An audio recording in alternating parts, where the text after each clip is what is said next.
What is up, comic nerds? Welcome back to another video here at ONI-VS Comics. Today is actually going to be the last video of December of 2025, at least for my channel. So, happy holidays to everyone out there. Now, to start off, today's video is going to be about indie comics and how some of them are starting to have a rise and popularity of these indie comics, regardless if they're not published by like the Marvel and DC.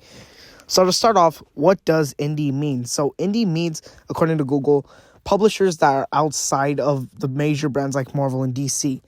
However, companies like Image Comics and such as Dark Horse as well, and especially now IDW, have been starting to make waves in the industry and have felt like the bare normal when it comes to buying comic books from them. Now, I just want everyone to know, like, regardless if you're having like a pen, a pencil, or a fancy drawing tablet, to just always be proud of your work, regardless if like it's not gonna make it big or if it's not good enough. Just know you got more risks. You're taking a risk that no one else wants to take. So to start off, this comic that I've found, apparently it's actually indie, surprisingly. So the comic I'm about to show you right now is indie regardless of its popularity, and that is Teenage Mutant Ninja Turtles by Kevin Eastman. And, well, actually, there's someone else. I'm so sorry for that. But we all know the Ninja Turtles from, like, their toys to their plushies. And it's actually surprised that they're indie, considering how, like, make, like, $1 billion probably off merch alone. And due to the success of movies like Teenage Mutant Ninja Turtles, Mutant Mayhem, and that Teenage Mutant Ninja Turtles, the last Ronin game that we're getting, that's probably not coming out until, like, 2030, is certainly, like, taking a big brand. So I feel like the Ninja Turtles don't really have anything bad going on for them. So I feel like there's nothing bad to, like, say about the Ninja Turtles or nothing to rebrand them. Just continue off the Mayhem trilogy and you should be smooth sailing.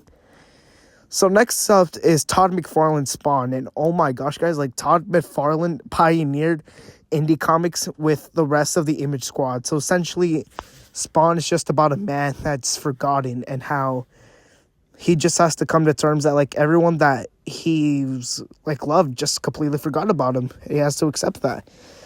Because we get the perspective of, like, how Spawn will live forever and he'll see, like, everyone die. I feel like that's the best part about Spawn, and that's it's not afraid to, like, tackle those heavy subjects because, respectfully, Marvel and DC, no, especially Marvel nowadays, they're too kid-friendly, like, and plus, like, it's every comic book nerd's canon event to see at least one image of Spawn and automatically want to pick up an issue because, oh my gosh, never stop letting Todd McFarlane draw capes.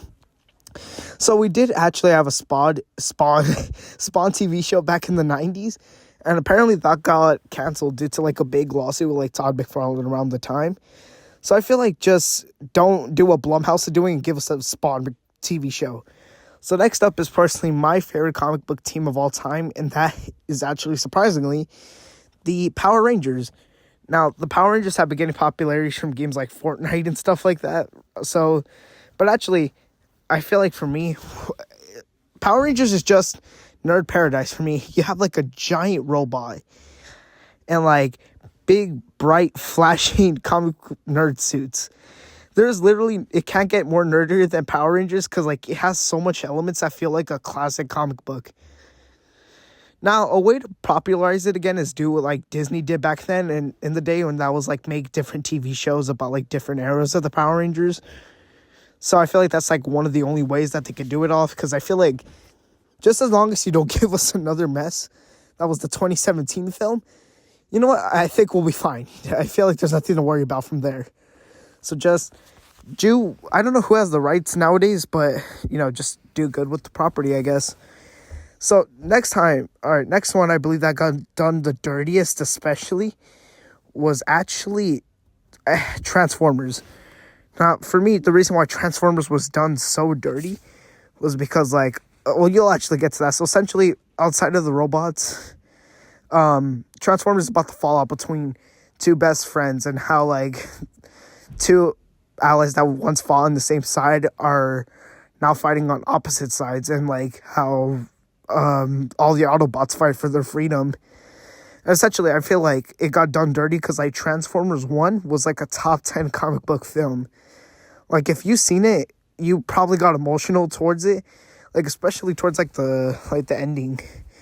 And I feel like the best way, essentially, to, like, revive Transformers, just keep on the Paramount trilogy. Regardless if you scrapped it or not, people didn't want to go watch it was because the trailers were so bad. And, like, it wasn't like what the actual movie was like.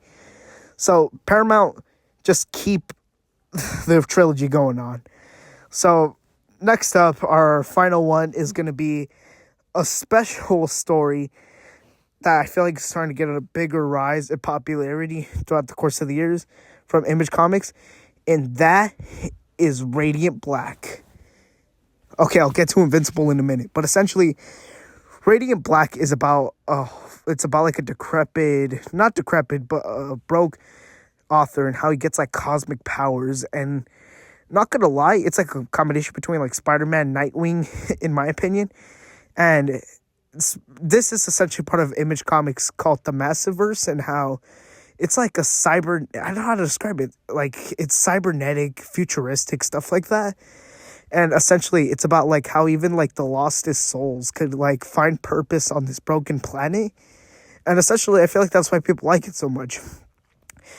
Now, I feel like a adaptation that they could do is eventually, like, I believe like 3 years ago or so, they did do like a short animated film that was like 6 minutes long. Actually, it was voiced by Batman Beyond himself. So I feel like that was cool, especially to see like such an iconic voice like on the opposite side of the coin. Now, let's actually get to the real golden boy, Robert Kirkman. Robert Kirkman has like the Midas touch when it comes to making great comic book films. Not comic books films, but like comic books. He made Invincible and The Walking Dead, and eventually those got turned into like big pilot TV shows. And how like nowadays people recognize The Walking Dead now, and people recognize Invincible. This concludes later.